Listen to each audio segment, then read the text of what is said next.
در سال 2024 چی نقشه دارید؟ در سال 2024 بسیار نقشه های زیاد هست.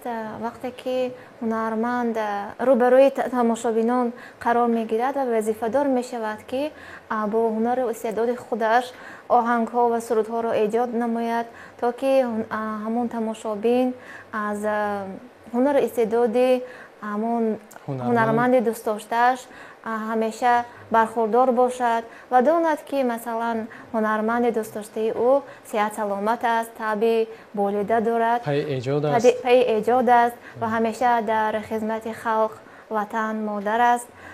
از این سبب میخواهم که با آهنگ های گوناگون دل مخلصان خویش را شاد گردانیده باشد. سلامت باشه. شما چی مبصر؟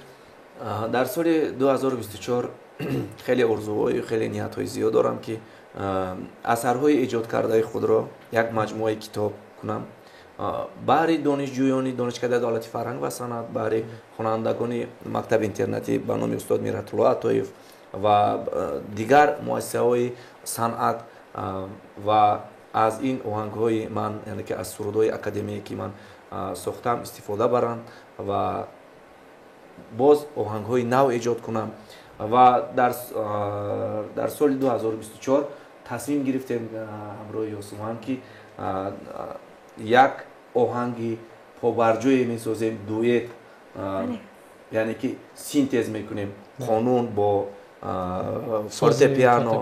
فورتپیانو می‌سازیم. اینک به فرجام برنامه رسیدیم. در فرجام برنامه چی گفتن یا چی تمنیات‌های نیک دارید؟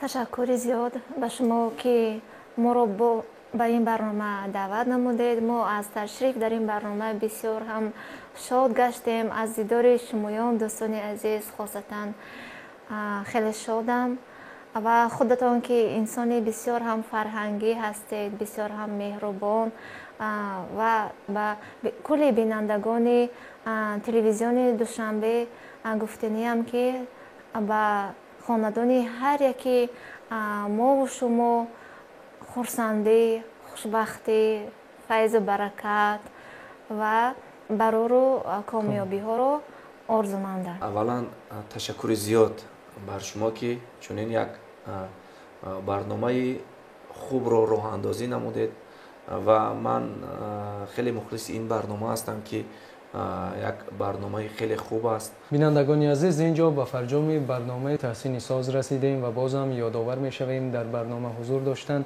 دو تن از رامشگران ممتاز و چیره‌دست، مبصر محمد علی زاده و یاسمن شاکر و همیشه خوشنود و خوشروز و موفق و سربلند باشید. بینندگان عزیز، اینجا با یک آهنگ جذاب برنامه ما را خاتمه ببخشیم تا برنامه‌های دیگر.